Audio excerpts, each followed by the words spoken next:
Mendikbudristek Nadiem Makarim memastikan uang kuliah tunggal UKT dibatalkan. Keputusan ini diumumkan usai bertemu Presiden Joko Widodo di Istana Negara pada siang tadi. Apa saja yang menjadi dasar pembatalannya dan bagaimana evaluasi ke depan? Kita akan berbincang bersama dengan Tri Santoso, tenaga ahli kantor staf Presiden bidang pendidikan. Selamat petang, Mas Tri. Selamat petang, Mas Ibrahim. Baik, Mas Tri, jadi apa arahan Pak Jokowi saat bertemu Menteri Nadiem tadi sampai akhirnya kenaikan UKT ini dibatalkan, apa saja arahannya? Jadi saya kira concern dari Pak Presiden itu sudah jelas gitu ya. Satu, untuk akses pendidikan itu dibuka selebar-lebarnya untuk masyarakat kita tanpa terkecuali mereka yang kurang mampu atau mereka yang kaya gitu ya, punya kesempatan akses yang sama ke dalam dunia pendidikan. Dan saya kira menjadi perhatian bersama kenaikan UKT yang baru-baru ini mendapatkan masukan dari berbagai pihak dan juga hasil koordinasi dengan teman-teman pimpinan perguruan tinggi. Oh, jadi ini juga termasuk mempertimbangkan adanya desakan dari mahasiswa, kemudian juga ada permintaan dari Ketua DPR seperti itu jadi pertimbangan juga ketika uang UKT ini dibatalkan naik?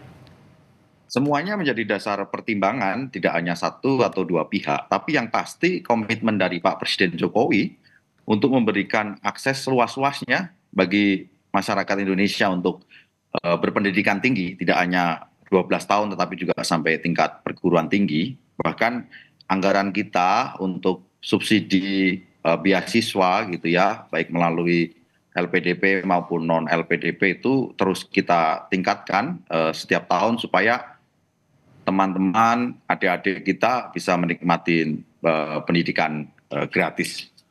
Untuk yang dibatalkan ini ada penjelasan tidak, Pak Tri, komponennya apa saja agar mahasiswa, masyarakat, orang tua juga mengetahui apa kembali seperti semula atau bagaimana?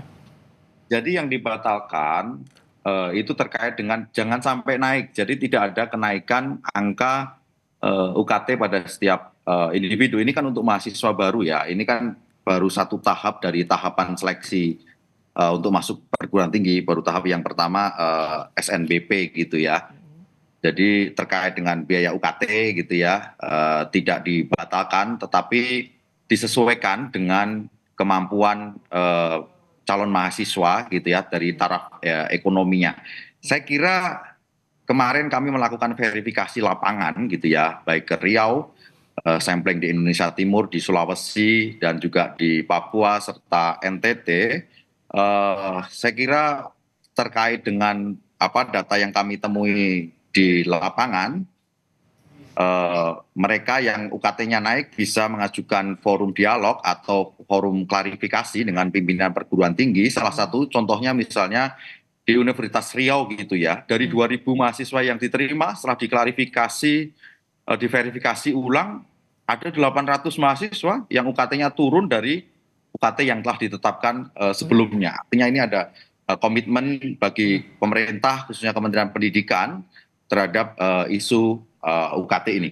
Oke, Pak Tri, kami juga akan kembali memutarkan pernyataan dari Mendikbudristek Nadiem Makarim pasca bertemu dengan Presiden yang bilang UKT tidak jadi naik. Kita simak bersama.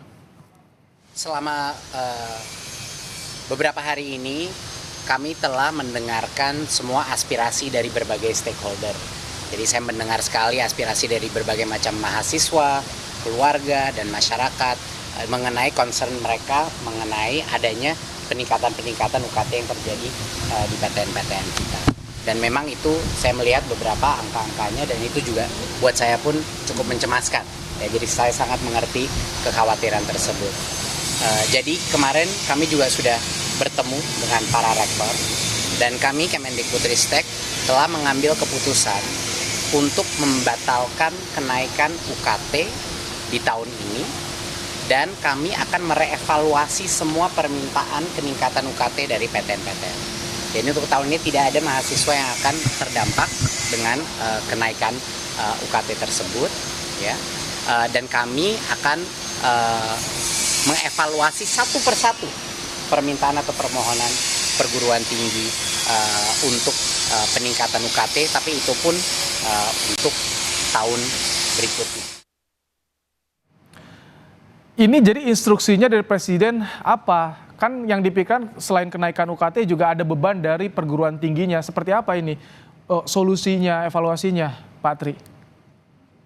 Kita memaksimalkan dana yang ada di kampus gitu ya. Tadi karena arahan tidak boleh naik gitu ya.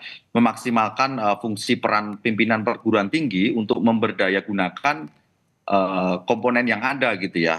Para rektor, pimpinan perguruan tinggi kreatif untuk memikirkan income yang lain, mendayagunakan sarana prasarana gitu ya. Banyak kita temui di kampus-kampus kita, kampus besar itu misalnya ada salah satu kampus A lahannya 142,5 hektar gitu ya. Lahan yang digunakan itu kan rata-rata hanya 5 sampai dengan 10 hektar untuk bangunan, tetapi puluhan hektar yang lain tidak digunakan. Nah, ini pimpinan perguruan tinggi harus kreatif untuk memanfaatkan ini untuk unit bisnis misalnya, kemudian pengembangan alumni untuk endowment fund atau dana abadi dan lain sebagainya. Saya kira hal-hal ini bisa diantisipasi karena ada subsidi juga dari mereka yang UKT-nya tinggi dan mereka yang UKT-nya rendah. Pada prinsipnya prinsip gotong royong selain dari anggaran 30% POPTN ini.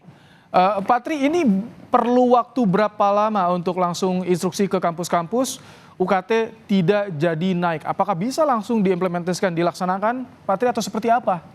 Jadi begini, selama libur kemarin itu semua sudah berkoordinasi, Pak Menteri, Pak Dirjen dan juga bawahan pimpinan dari perguruan tinggi sudah koordinasi, sudah menyiapkan langkah-langkah strategis ini. Saya kira ini sedang berproses, prosesnya di Dirjen Dikti terkait dengan hal-hal teknis dan proses prosedur revisi dari UKT ini.